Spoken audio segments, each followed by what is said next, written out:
સિહોર તાલુકા સંકલન સમિતિની બેઠક યોજાઈ ગઈ. સિહોર તાલુકા સંકલન સમિતિની બેઠક યોજાઈ.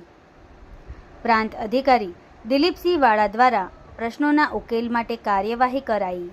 સાથે આગામી 17મી સપ્ટેમ્બરથી શરૂ થનાર સ્વચ્છતા અભિયાન માટેનું આયોજન, સેવા સેતુ તથા ગરીબ કલ્યાણ મેળાની ચર્ચા તથા જુદા જુદા વિભાગોની જવાબદારી નિશ્ચિત કરાઈ.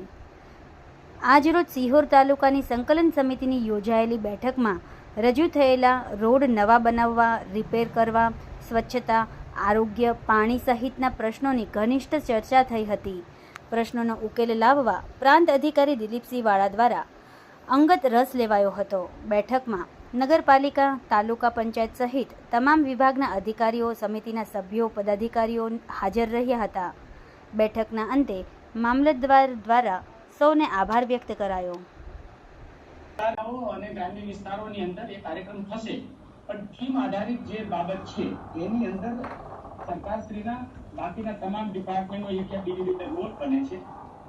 આના માટે ગઈકાલે માનનીય મુખ્યમંત્રીશ્રીના અધ્યક્ષસ્થાને અને એને આગળના દિવસે માનનીય મુખ્ય સચિવ સાહેબના અધ્યક્ષસ્થાને પણ જિલ્લા કક્ષાના તમામ અધિકારીઓ સાથે 2 ઓક્ટોબર અને ત્યાર પછીની 31 ઓક્ટોબર સુધીની એની દૈનિક ધોરણે જે કામગીરી કરવાની થાય છે અને વીકલી ધોરણે જે કામગીરી કરવાની થાય છે એ નગરપાલિકાઓને એમના દ્વારા કરવામાં આવે, પણ સાથે સાથે એનું જે પ્રચાર પ્રસારનું એ પ્રકારની કામગીરી છે એમાં જે અપેક્ષિત એક્ટિવિટી છે ત્યાં ઘણા બધા ડિપાર્ટમેન્ટનો રોલ થાય છે. તો એ મુદ્દાઓ પર ફોકસ કરીએ.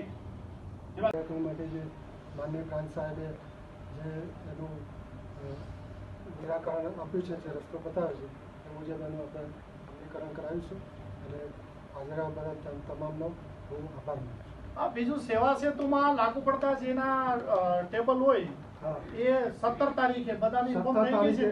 ઇન્ફોર્મ થઈ ગયું છે.